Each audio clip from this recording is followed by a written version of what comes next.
DJ Sonu Kushwaha Dhekaha Bazar Motihari.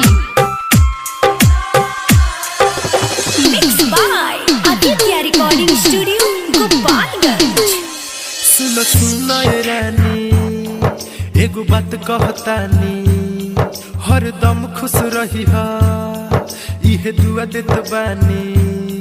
सुनो सुनो ए रानी एगो बात कहतानी, हरदम खुश रही हा इहे दुआ देत बानी। पियावा के प्यार जाके पई हा तू हमारा के भूल जाई हा, दिलवा से अपना बिसरई हा तू हमारा के भूल जाई हा।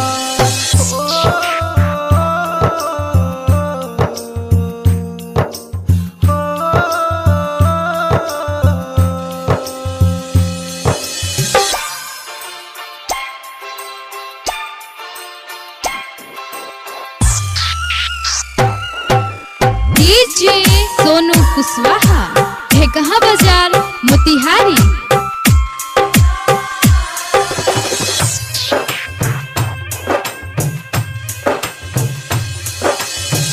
सुनो सनम गम के ढोले हब बोझा, कबहू ना वही हो हमरा अखिया के सोझा।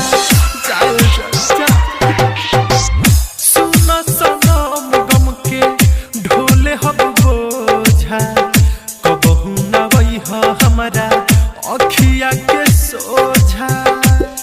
मोर सब कुछ लूटी भले दुनिया ही छूटी, मोर सब कुछ लूटी भले दुनिया ही छूटी। तो बहु नयसुआ बहई हा तू हमारा के भूल जाई हा, पियावा के प्यार जाके पई हा तू हमारा के भूल जाई हा।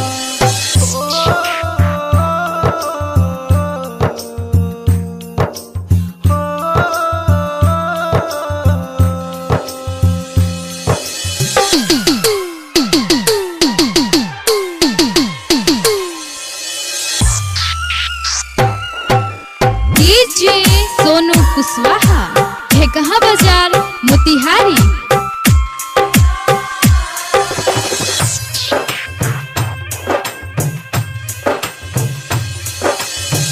कहले से सनाथ प्यारे होला ना पूरा, रह गइल हमनी के सपना अधूरा। कहले रियाजू प्यारे होला ना पूरा, रह गइल हमनी के सपना अधूरा। दीपक दीवाना करी नहीं माना, सुन जाता रूता जा जाए जाना। फिर जनी लौट के वही हा तू हमारा के भूल जाई हा, पियावा के प्यार जाके पई हा तू हमारा के भूल जाई।